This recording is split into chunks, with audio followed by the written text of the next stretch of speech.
pack comfortable dresses, glasses, and modest pants, while men will be mostly wearing pants and nice shirts. Humidity is low in South Africa, allowing the climate to be fairly comfortable. Foods we will be able to indulge in include mealy soup, a delectable corn soup, and carrot bread, a mixture of carrots, potatoes, and cilantro, blended until only slightly chunky. Typical greetings include a handshake and are accompanied by the phrase, "Goeiemorgen," or "good morning." If you cannot get the hang of this phrase though, hello and good morning are understood by mostly everyone in South Africa. Amazingly, some white South Africans are now learning major African languages to help them become more aware of South Africa's diverse culture. After a 16-hour flight that will leave from Newark, we will be staying over at the Forest Hall Guest House Hotel. Day 2 of the trip.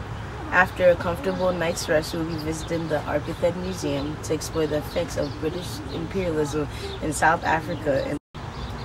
Apartheid, the legal segregation of whites and blacks put in place by the government, started after the National Party gained power in South Africa in 1948. Resistance protests, demonstrations, and strikes led by influential people such as Nelson Mandela, and eventually led to the integration of all people in South Africa. Today, European influence are still prevalent and can be seen in the huge amounts of Europeans in South Africa and the fact that English is most commonly used language to communicate outside of homes here. The museum shares that the museum is beacon of hope, showing the world how South Africa has come in terms with its oppressive past and working towards a future that all South Africans can call their own. The Apartheid Museum is truly a sight that we cannot pass unseen. A short bus ride from the Apartheid Museum will take us to right over the Hector Peterson Museum, only 2 blocks away from where Hector was shot.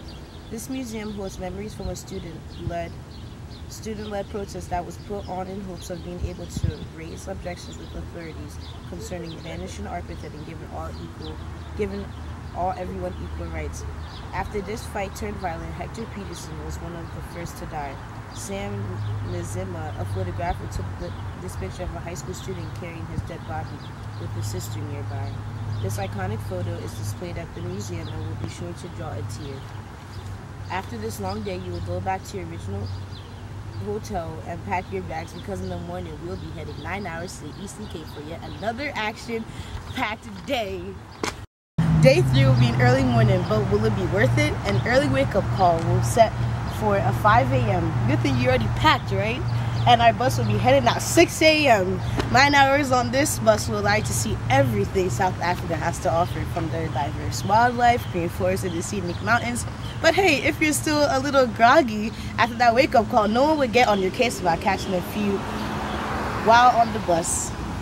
Once we arrive in the Eastern Cape and check into our hotel, Constantia Manor Guest House, we will head right back out and visit the Nelson Mandela Museum. Nelson Mandela was a key figure in the anti-apartheid movement. After being faced with decades of imprisonment, he still prevailed as South Africa's first black prime minister and expelled segregation among races. Without Nelson Mandela, one could say that South Africa could still be under the forces of the British struggling for rights. It is important to visit this museum to honor of a true hero to South Africa who has not only helped South Africa, but who inspired many other countries to break away from imperialism. After spending a few hours here, we will make our way back to our hotel and yet again pack for an upcoming flight. Day 4. By 7 a.m. we will be on our way back to the Voortrekker Monument, a place where a group was willing to do just about anything to break from their imperialistic rulers.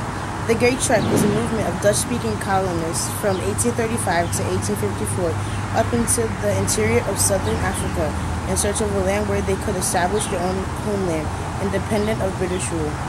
By 12 a.m. though, we will be on our way from Johannesburg O.R. Tambo International Airport to Kigali, Rwanda. Though Rwanda would be thought to be boiling due to its location relative to the equator, it has a pretty moderate temperature average at 66 degrees Fahrenheit. Conservative Western clothings are appropriate wear for this stop, and always giving a proper greeting of a handshake is very necessary. French, Kinyarwanda, and English are Rwanda's official languages, although English was only recently added in 1999 to accommodate refugees from English-speaking nations. Ugali, a porridge unlike any you've ever tasted, made with maize meal, and matoki, a plantain dish, are definitely on the menu for this stop. Who's hungry? When we land in Rwanda, we will store our luggage in a coach bus to have driven over the infamous Hotel des Mille Collines, and we will head over to the Rwanda Genocide Memorial to get background on the horrific events that took place in Rwanda, but also get some background on the heroism that took place in the very hotel we are staying at. For over 100 years, people of the Tutsi ethnic group and people of the Hutu group have been in constant battle. After being forced out of Rwanda by Hutus, Tutsis refugees known as the Rwandese Patriot Front invaded Rwanda in 1990. 3 years later, an agreement was signed to have transitional government in Rwanda to include the RPF. But Hutu extremists decided to take action to prevent this. Just 2 decades ago, a mass genocide carried out by Hutu extremist ethnic group killed as many as 800,000 people of the Tutsi minority. Hotel des Mille Collines, that we were spending our night at, owned by Paul Rusesabagina at the time, was used to hide 1,200 people, who amazingly all survived excruciating months from April to July of 1994. Knowing about this recent event is crucial to understanding this region because it is an example of tensions between 2 ethnic groups that led to extreme outcomes, which is common theme throughout the entire region. Our next visit will be to the landlocked South Sudan. Only just receiving its independence from Sudan, South Sudan is a beautiful country that is rich in wildlife, such as lions, monkeys, and boars. Oh my! When visiting the border, you are expected to dress well, in conservative type clothing. But throughout the rest of the country, Western-style tank tops, short skirts, and shorts are popular in the 70 to 90 degree weather. Shaking hands is a standard greeting, but should a hand be wet or dirty, a wrist can be offered instead. Very phrases to greet fellow citizens include "Du pure," good morning, "Du parana," good afternoon, and "Guan ada," how are you? English is the official language of South Sudan, so communication in the country should be fairly easy. While in South Sudan, it is also important to remember not to point your finger, to stand when greeting elders, and to refrain from PDA, and to always pass food with your right hand. Speaking of food, kirsra, thin Sudanese pancakes, and hill murmur, a drink made from corn flour and spices popular during Ramadan, will be 2 things you will not want to pass up. Who's in? Day 5. Travelers will be happy to know that they will get to sleep in a bit on day 5 because our short 3-hour flight doesn't leave till 10. After only a 3-hour flight, tourists will get to experience their adventurous side while water rafting down the Nile River. Though this is a fun activity, we are including this in your experience to bring to light the huge current issue of trash deposits some 5 to 6 feet high. For those interested, we will even be able to do a mini cleanup project where we help to remove garbage from this important river. Unclean water is a huge problem throughout the whole region and sickens millions, but meanwhile, water is something we take for granted, so being exposed to water, people in Africa have access to this is very important. As well as being informed of the current garbage problem, you'll be told the story of Osiris, his betrayal and his murder carried out his brother Set. You'll also find out what body part Osiris' wife didn't find of his that fertilized the river and gave life to people on the land. After this long day, everyone will be tired to the Juba Grand Hotel. To get to our next location, we will need to take a 3-hour ride down to Mount Kennedy. Though this mountainside may look like a regular people going about their day farming, these mountains once held a warlord, Joseph Kony. Joseph Kony, leader of the Lord's Resistance Army, was angered at the fact that this group lost support, and in turn started to steal supplies and abduct children to serve in his army. This modern issue puts so many people in danger and forces families to run away from their homes in fear. Male children are forced to kill before they are even teenagers, and young girls are used as sex slaves. Though Uganda, where the heart of the group is too dangerous to go to. Going to the mountains where Joseph Kony himself resided can be spine-tingling enough for anyone. Though we are staying in South Sudan for this next visit, we cannot get there very quickly by car. So once again, we are heading on a plane. From the Juba International Airport, we are flying to Awil Airport. From here, you will visit the border between South Sudan and will receive information about how the British used their power to take over and combine South Sudan and Sudan. The British put Muslims in the north in charge, which caused conflict all throughout what is going on now in South Sudan. Africans didn't understand the Arabic language of the north, and they didn't get along with them. This imperialism led to independence movements all throughout this country, though. But even after their independence, there were many problems between Muslims and Africans. Eventually, South Sudan split from the north. Many groups of people have been grouped together based on location and suffer from fighting, but are unable to break apart due to overpowering forces. Today, there is still conflict between South Sudan and Sudan regarding oil. In addition, South Sudan is still struggling to provide their people with basic necessities, such as new roads, medical services, and education. After your trip to the border, you will retire to your bed at South Sudan Hotel. Our next stop, Ghana. Get ready for extremely eccentric and tremendously friendly, warm people. Bright colors will never fail to bring a smile onto everyone's face. Though bright colors are very prevalent, make sure you pack conservative, clean, nice clothing for public appearances, despite high humidity and temperatures that can reach over 100 degrees Fahrenheit.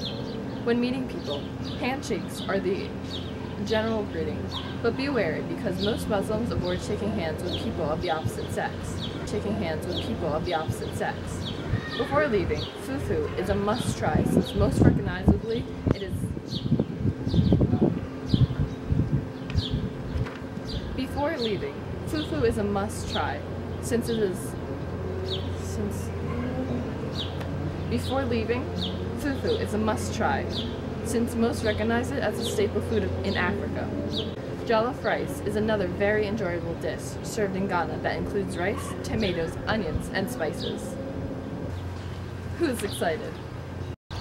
After a 5-hour flight from Ewol Airport from Sudan to Kotoka International Airport in Ghana, we are finally here.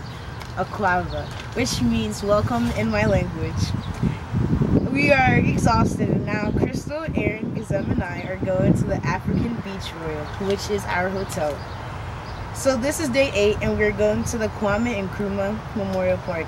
This made Ghana today because Kwame Nkrumah was the first black president of Ghana and of Africa. He brought independence to Ghana from the British on March 6, 1957.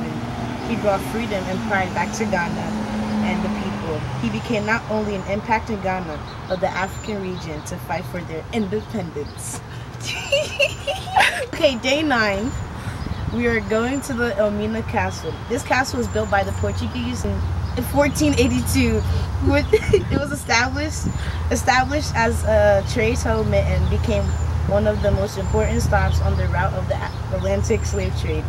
This imperialism impacted the culture today because Africans were being enslaved by the Europeans against their will. This teaches Africans the history of the period of colonialism, independence movement, and imperialism. The slave trade led to social reconstructions. Traditional values and homes were taken from Africans, and technological and economic development came to a stop as they tried to defend themselves. Overall, the slave trade left the continent underdeveloped and vulnerable to future attacks. Long days at our next country will allow us to stay out for a while during the day and soak up so much culture. Egypt is our next stop and will be one for the scrapbook.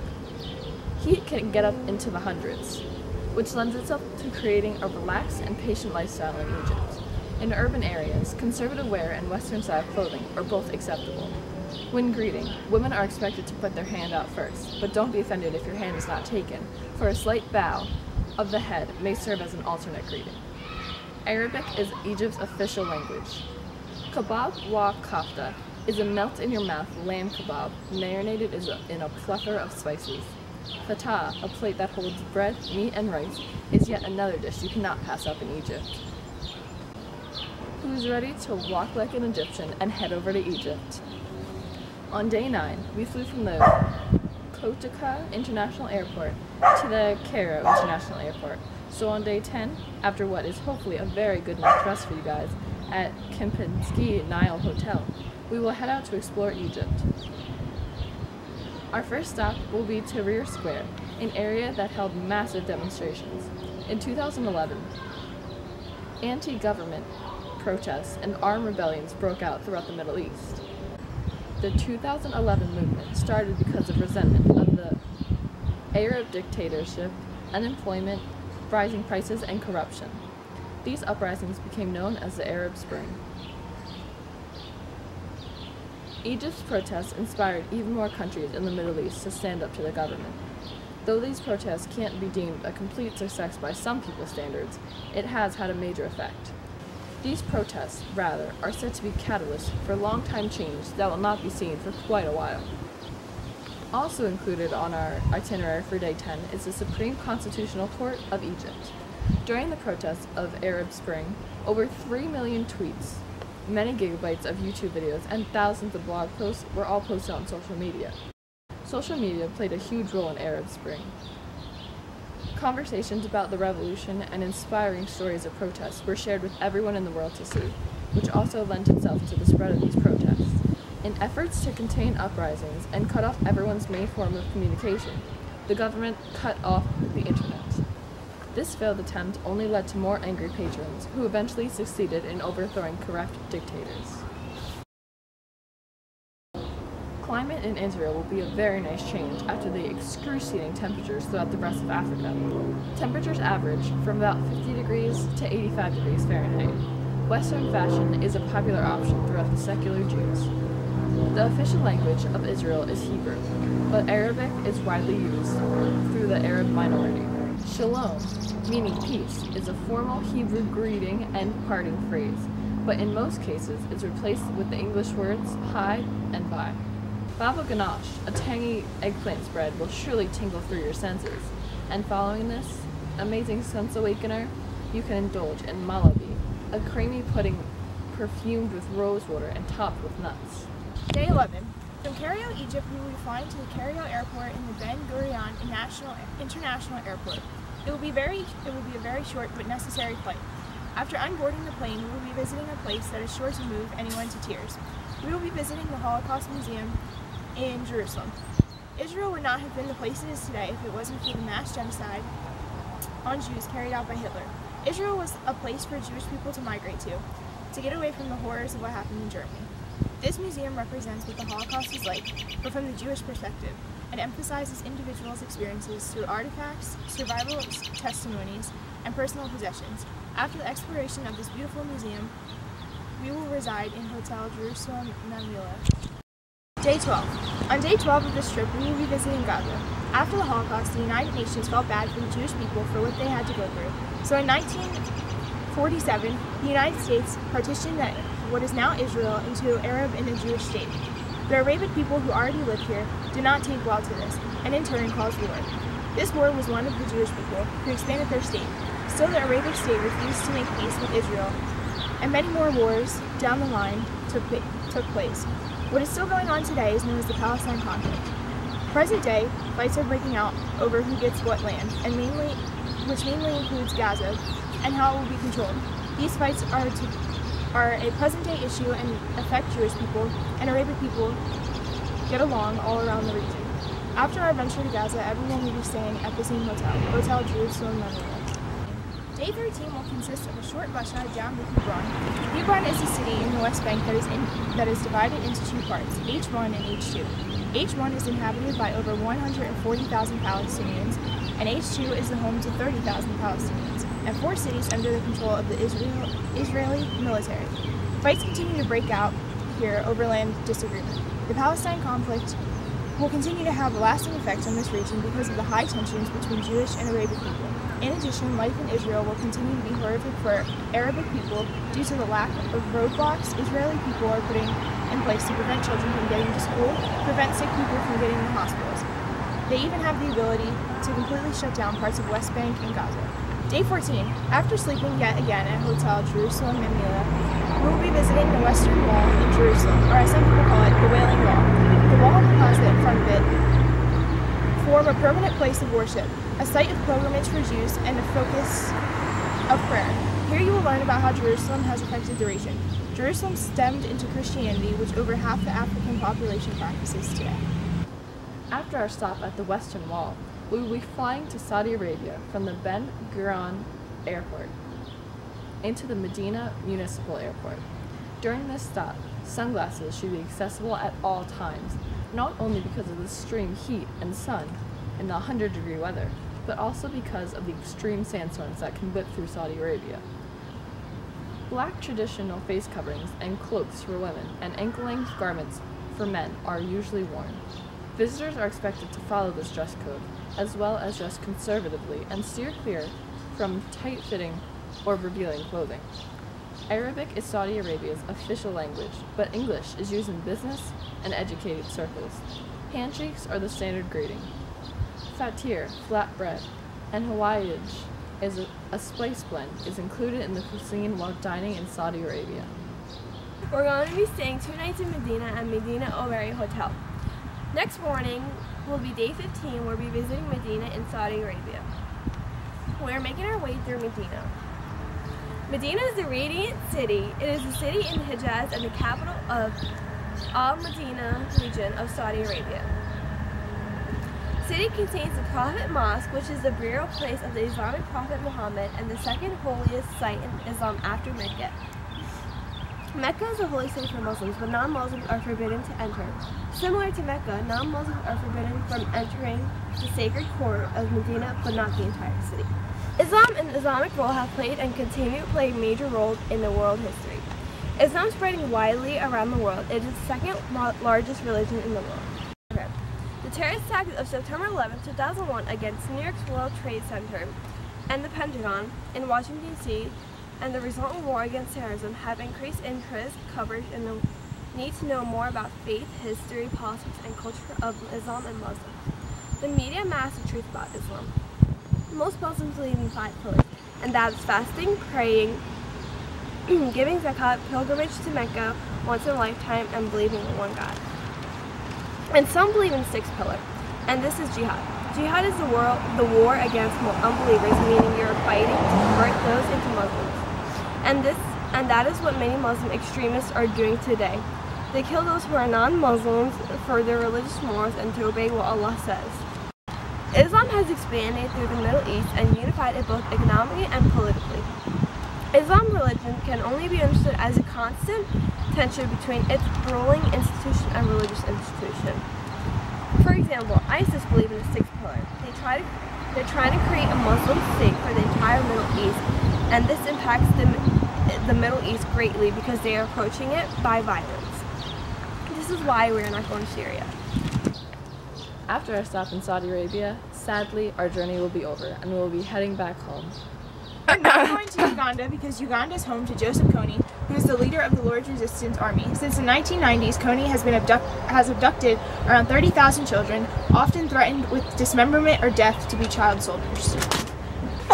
We're not going to Iraq. Although the worst days of violence are over, Al-Qaeda is still a big threat. For decades, Saddam Hussein was the dictator of Iraq and left strong tension between Americans and Iraqis. We are now visiting Syria because the group ISIS holds a lot of power and claims religious, political, and military authority over all Muslims. The group is known for its brutal rule over its territories. The U.S. claims they pose a huge threat. Thank you for considering our trip. We hope to see you soon touring around the Middle East and Africa. Have fun while you're experiencing new cultures. Thank you again, and we're going to leave you with this video. We're going on a trip in our favorite rocket ship, zooming through the sky. Little McCoys, climb aboard, get ready to explore. There's so much to find. Little McCoys.